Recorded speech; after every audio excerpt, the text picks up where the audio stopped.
Hey, good morning, everyone. It is great to be with you today. I'm here in Indianapolis in another hotel, and so you might be able to catch a little bit of the music behind me, and hopefully it's not overpowering. But today we are jumping back into the book of, we're starting out at First Kings chapter 3, and so Solomon has now become king. And if you'll recall from yesterday, Solomon, at the very beginning of his leading Israel, God asks him, "What is it that you want? What do you want, Solomon?" And Solomon thinks really carefully about what it is that he is going to ask God for. And Solomon asks God for wisdom. He says, "God, would you grant me wisdom? How in the world would I lead without it?" And which, again, what a great lesson for all of us. I think it's a great request. Lord, the saying that the hardest person to lead is yourself, right? And so even with that request of God, give me wisdom to lead, it's help me lead myself, but also help me to lead, other people. That's Solomon's request. And because of that, God says, because you didn't ask for money, you didn't ask for power, your enemies to die, I'm going to give you great fame. I'm going to give you money, and I'm going to give you wisdom. I'm going to give you riches and those things, but I'm going to give you the wisdom because that is an honorable request. It reminds me, the scripture says that if any of you lacks wisdom, he should ask God, who gives generously. And so what an incredible promise God has in his word, that he wants us to seek wisdom. And so that's something to consider for yourself even today. So let's jump in. We're going to continue, just drilling down on Solomon and his leadership. 1 Kings chapter 3 says, sometime later, two prostitutes came to the king to have an argument settled. "Please, my lord," one of them began, "this woman and I live in the same house. I gave birth to a baby while she was with me in the house. And 3 days later, this woman also had a baby. We were alone. There were only two of us in the house. But her baby died during the night when she rolled over on it. And then she got up in the night and took my son from beside me while I was asleep. And she laid her dead child in my arms and took mine to sleep beside her. And in the morning, when I tried to nurse my son, he was dead. But when I looked more closely in the morning light, I saw that it wasn't my son at all." And then the other woman interrupted, It certainly was your son, and the living child is mine." "No," the first woman said, "the living child is mine, and the dead one is yours." And so they argued back and forth before the king. And then the king said, "Let's get the facts straight. Both of you claim the living child is yours, and each says that the dead one belongs to the other. All right, bring me a sword." So a sword was brought to the king. And then he said, "Cut the living child in two and give half to one woman and half to the other." And then the woman, who was the real mother of the living child and who loved him very much, cried out, "Oh no, my lord, give her the child. Please do not kill him." But the other woman said, "All right, he will be neither yours nor mine. Divide him between us." And then the king said, "Do not kill the child, but give him to the woman who wants him to live, for she is his mother." And when all Israel heard the king's decision, the people were in awe of the king, for they saw the wisdom God had given him for rendering justice. 1 Kings chapter 5. King Hiram of Tyre had always been a loyal friend of David. And when Hiram learned that David's son Solomon was the new king of Israel, he sent ambassadors to congratulate him.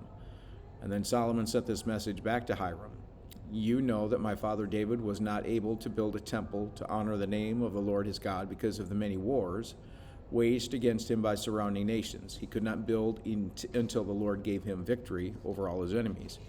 But now the Lord my God has given me peace on every side. I have no enemies, and all is well.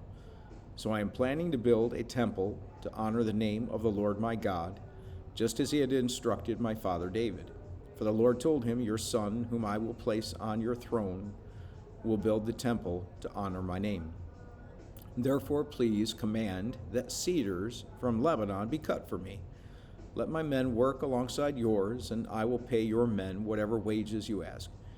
As you know, there is no one among us who can cut timber like you Sidonians." When Hiram received Solomon's message, he was very pleased and said, "Praise the Lord today for giving David a wise son to be king of the great nation of Israel." And then he sent this reply to Solomon: "I have received your message, and I will supply all the cedar and cypress timber you need. My servants will bring the logs from the Lebanon mountains to the Mediterranean Sea, and make them into rafts and float them along the coast to whatever place you choose. Then we will break the rafts apart so you can carry the logs away. You can pay me by supplying me with food for my household." So Hiram supplied as much cedar and cypress timber as Solomon desired. In return, Solomon sent him an annual payment of 100,000 bushels of wheat for his household and 110,000 gallons of pure olive oil. So the Lord gave wisdom to Solomon just as he had promised, and Hiram and Solomon made a formal alliance of peace. And then King Solomon conscripted a labor force of 30,000 men from all Israel. He sent them to Lebanon in shifts, 10,000 every month, so that each man would be 1 month in Lebanon and 2 months at home. Adoniram was in charge of this labor force. Solomon also had 70,000 common laborers, 80,000 quarry workers in the hill country, and 3,600 foremen to supervise the work. At the king's command, they quarried large blocks of high-quality stone and shaped them to make the foundation of the temple. Men from the city of Gebal helped Solomon's and Hiram's builders prepare the timber and stone for the temple. Okay, we're going to jump over to 2 Chronicles 2, where they'll also record similar details. Solomon decided to build a temple to honor the name of the Lord and also a royal palace for himself. He enlisted a force of 70,000 laborers, 80,000 men to quarry stone in the hill country, and 3,600 foremen. Solomon also sent this message to King Hiram at Tyre: "Send me cedar logs as you did for my father David when he was building his palace.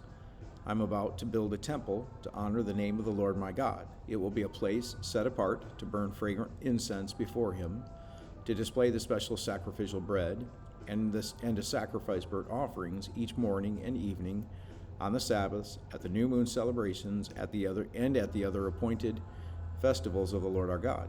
He has commanded Israel to do these things forever. This must be a magnificent temple, because our God is greater than all other gods. But who can really build him a worthy home? Not even the highest heavens can contain him. So who am I to consider building a temple for him except as a place to burn sacrifices to him?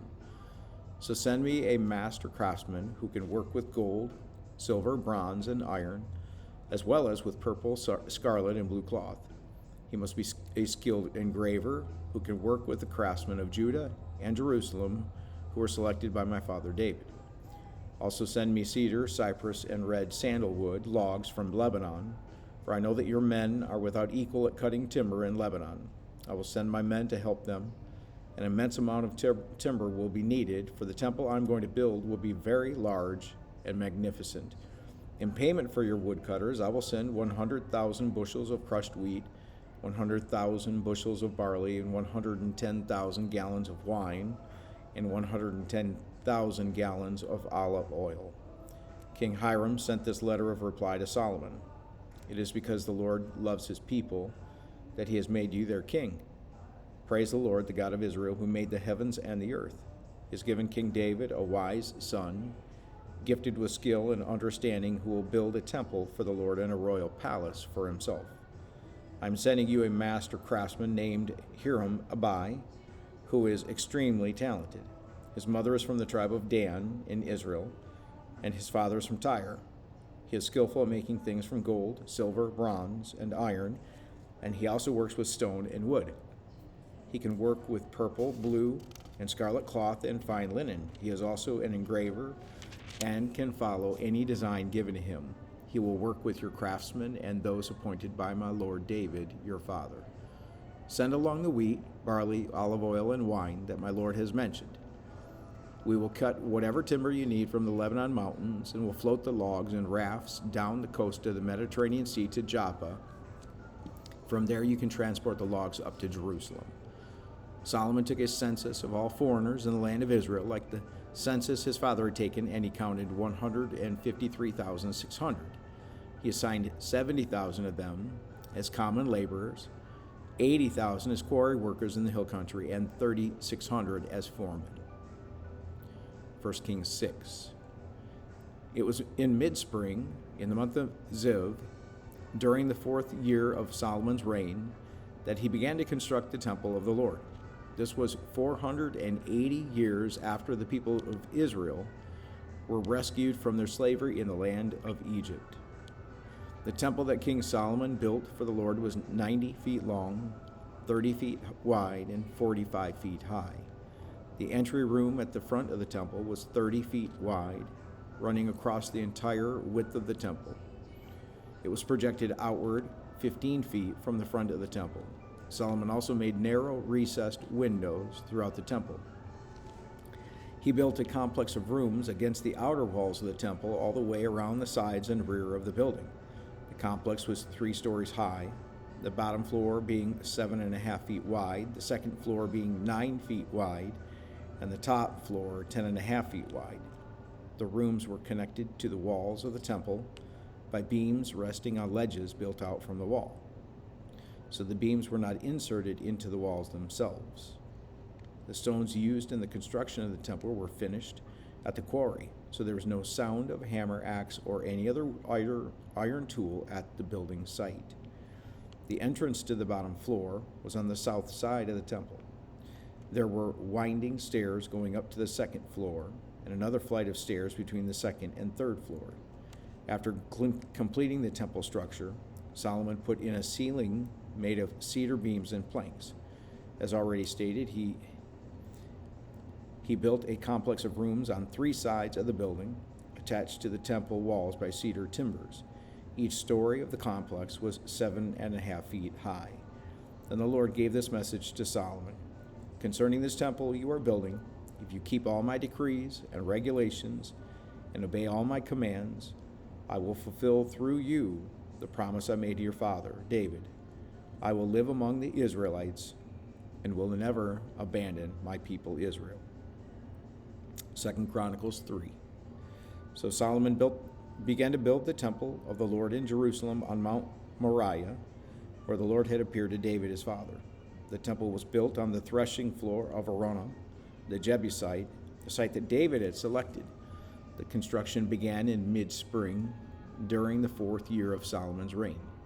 These are the dimensions of Solomon used for the foundation of the temple of God, using the old standard of measurement. It was 90 feet long and 30 feet wide. The entry room at the front of the temple was 30 feet wide, running across the entire width of the temple and 30 feet high. He overlaid the inside with pure gold. He paneled the main room of the temple with cypress wood, overlaid it with fine gold, and decorated it with carvings of palm trees and chains. He decorated the walls of the temple with beautiful jewels and with gold from the land of Parabim.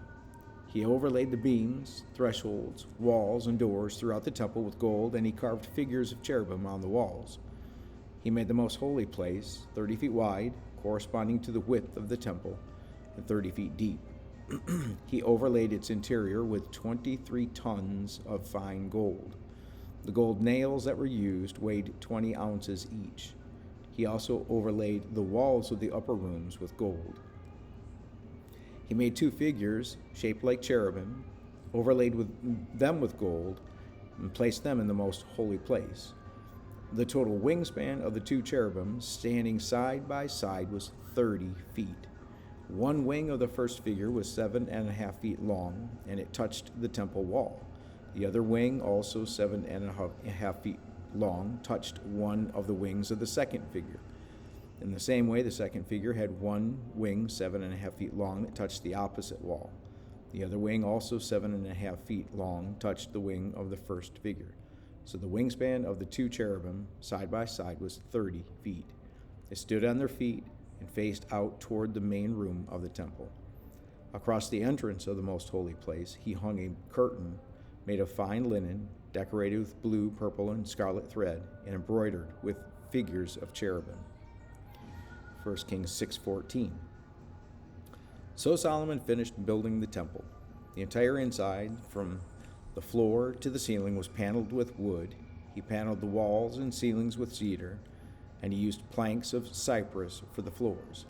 He partitioned off an inner sanctuary, the most holy place, at the far end of the temple. It was 30 feet deep and was paneled with cedar from floor to ceiling. The main room of the temple, outside the most holy place, was 60 feet long. Cedar paneling completely covered the stone walls throughout the temple, and the paneling was decorated with carvings of gourds and open flowers. He prepared the inner sanctuary at the far end of the temple, where the Ark of the Lord's covenant would be placed. This inner sanctuary was 30 feet long, 30 feet wide, and 30 feet high. He overlaid the inside with solid gold. He also overlaid the altar made of cedar. And then Solomon overlaid the rest of the temple interior with solid gold. And he made gold chains to protect the entrance to the most holy place. So he finished overlaying the entire temple with gold, including the altar that belonged to the most holy place. He made 2 cherubim of wild olive wood, each 15 feet tall, and placed them in the inner sanctuary. The wingspan of each of the cherubim was 15 feet, each wing being 7.5 feet long. The 2 cherubim were identical in shape and size. Each was 15 feet tall. He placed them side by side in the inner sanctuary of the temple, and their outspread wings reached from wall to wall, while their inner wings touched at the center of the room. He overlaid the 2 cherubim with gold. And he decorated all the walls of the inner sanctuary and the main room with carvings of cherubim, palm trees, and open flowers. He overlaid the floor in both rooms with gold. For the entrance to the inner sanctuary, he made double doors of wild olive wood with 5-sided doorposts. These double doors were decorated with carvings of cherubim, palm trees, and open flowers. The doors, including the decorations of cherubim and palm trees, were overlaid with gold. Then he made 4-sided doorposts of wild olive wood for the entrance to the temple. There were 2 folding doors of cypress wood, and each door was hinged to fold back upon itself. These doors were decorated with carvings of cherubim, palm trees, and open flowers, all overlaid evenly with gold. The walls of the inner courtyard were built so that there was 1 layer of cedar beams between every 3 layers of finished stone. The foundation of the Lord's temple was laid in mid-spring in the month of Ziv, during the 4th year of Solomon's reign. The entire building was completed in every detail by mid-autumn in the month of Bul during the 11th year of his reign, so it took 7 years to build the temple. Okay, pretty amazing structure that's being built. And this temple was going to be the center of community. It was going to be the center of culture, much like what we really try to create today with the church, being the center of worship for people, being the center of community. Sadly, we've really, at one time, at least in our culture, the church, the place of worship, really was kind of the center of people's lives. People's lives rotated around it, making sure that their calendars rotated around it, that it was a focal point of life and living. Sadly, today, that's not really the case, rarely anymore. And many people have relegated even, the church, the place where we worship, as something that's optional, something that's not even necessary. And that's sad. I think that there is a strong case that God desires to be at the center of community, and so it's just something to consider, something to think about. Do you see the place where you worship as kind of the center of life? Or do you see it as a place that's it's kind of adjunct, kind of added on, valuable, but maybe not center? And maybe we can consider how we can begin to make, the worship of God and the living in community of, with others of like-minded faith more of an important value. Okay, so just some things to consider and think about. I think that God would be glorified as we put Him and His family as a higher priority in our life. So that really also attaches to that commandment to keep the Sabbath. The importance and the value of worship being at the center of our existence. So worship the Lord your God only. Have no other gods before me. These are things that God says to us and said to His people then, and says it to us now. And how do we do that? We make sure that God is at the center of everything. Okay? So, well, thank you so much, and I look forward to being back with you tomorrow. God bless you. I hope that you really do have a great, great day.